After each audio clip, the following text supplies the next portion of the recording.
जय नरसिंह स्वामी की जय. आपण आलोय अहोबिलम मध्ये. अहोबिलम अहोबिलम म्हणजे ज्या वेळेला नरसिंह भगवंत प्रकट झाले त्यावेळेला सर्व देवी देवता आले आणि या नरसिंह भगवंताचं बळ त्यांनी पाहिलं आणि म्हणाले अहोबलम अहोबलम, किती बळ आहे किती बळ आहे. त्यामुळे या जागेला अहोबिलम असं नाव आहे किंवा अहोबलम असंही म्हणतात. तसंही नरसिंह भगवंत एकदा एका बिळामध्ये म्हणजे गुफेमध्ये प्रकट झाले होते. तर प्रकट होण्याच्या अगोदर, खांबामधून प्रकट होण्याच्या अगोदर, त्यामुळे त्या ठिकाणी अहोबिलम, बिळामध्ये प्रकट झाल्यामुळे त्यांचं नाव या ठिकाणाचं अहोबिलम पण आहे. आपण फार भाग्यशाली आहोत की आपण हा पाहताय व्हिडिओ, कारण या ठिकाणी हे जो खांबा आहे तर याच खांब्यामधून नरसिंह भगवंत प्रकट झाले होते. तर हा फार उंचावरती खांबा आहे. जवळजवळ 2-2.5 तास लागतात वर चढून यायला. हे सर्वांसाठी नाही आहे, तर आपण अनुभव घेऊ शकताय मीडियाच्या माध्यमामधून. तर हे जे नरसिंह भगवंताचं स्थान आहे, श्रीमद भागवतामध्ये वर्णन आहे की कशा प्रकारे भगवंत प्रकट झाले.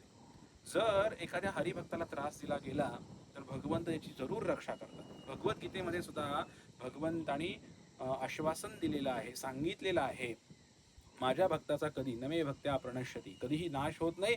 आणि भगवंत म्हणतात की नेहाभिक्रमणाशोस्ती प्रत्यवायण विद्यते स्वल्पम अप्यस्य धर्मस्य त्रायते अमहतो भयात. तर थोडी जरी आपण भक्ती केली भगवंताची, थोडा जरी नामजप केला आपण भगवंताचा, तर या ठिकाणी भगवंत फार मोठ्या भयापासून आपलं रक्षण करतात. आणि आज आपण पाहतोय हे अहोबिलम धाम आंध्र प्रदेशमध्ये तसं येतं आणि फार घनदाट जंगल आहे इकडे. तर याच्यामध्ये भगवान नरसिंहदेव प्रल्हाद महाराजांची रक्षा करण्यासाठी, त्यांचे वडील हिरण्यकश्यपू स्वतःला विष्णू समजायचे आणि ते नारायण नारायण नावाचा जप करायचा मुलगा, तू भगवंताचं नाव का घेतो म्हणून विरोध करणारा हा पाप हिरण्यकश्यपू, त्याला मारण्यासाठी भगवंत इथे प्रकट झालेले आहेत. तर आपल्या सुद्धा जीवनामध्ये अनेक वेळा संकट येत असतात आणि ही संकट जी आहेत तर ही आपल्या कर्मानुसार असू शकतात किंवा भगवंताची काही योजना असू शकते. तर या संकटावर मात करण्यासाठी आपण भगवंताचं भजन केलं पाहिजे. असं एकही उदाहरण नाही की ज्या ठिकाणी भगवंतांच्या भक्तांनी भजन केलेलं आहे आणि भगवंतांनी त्यांची रक्षा केलेली नाहीये. आणि या रक्षा करण्यामध्ये रक्षा माम या रक्षा करण्यामध्ये सर्वात ज्वलंत उदाहरण म्हणजे नरसिंह भगवंताचं आहे.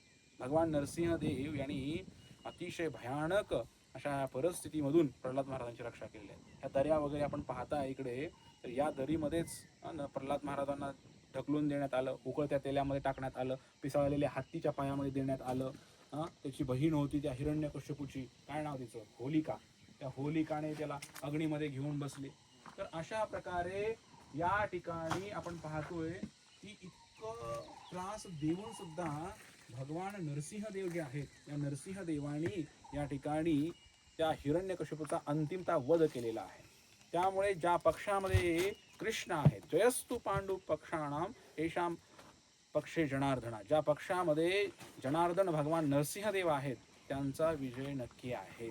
तर आपल्या सर्वांना निवेदन आहे, संकट तर येत राहणार आहेत आयुष्यामध्ये, पण जेव्हा आपण जय नरसिंह श्री नरसिंह भगवंताचं नामस्मरण करणार, नरसिंह भगवंताची विशेष आराधना करणार, तर त्यावेळेला नरसिंह भगवंत आपली जरूर रक्षा करणार. त्यामुळे आपण दररोज नरसिंह आरती म्हणू शकता, नरसिंह स्तोत्राचा पाठ करू शकता. उग्रं वीरं महाविष्णुं ज्वलंतं सर्वतोमुखं नरसिंहं भीषणं भद्रं मृत्योर्मृत्युं नमाम्यहम्, या मंत्राचा आपण नित्य पाठ करू शकता, नित्य जप करू शकता. तर अशा प्रकारे नरसिंह भगवंतांची आरती गाऊन त्यांच्या मंत्राचा जप करून आपण नरसिंह भगवंतांची कृपा प्राप्त करू शकतो. तर आणि आयुष्यामध्ये कधी संधी भेटली आपल्याला तर एकदा जरूर या तीर्थाला भेट द्या.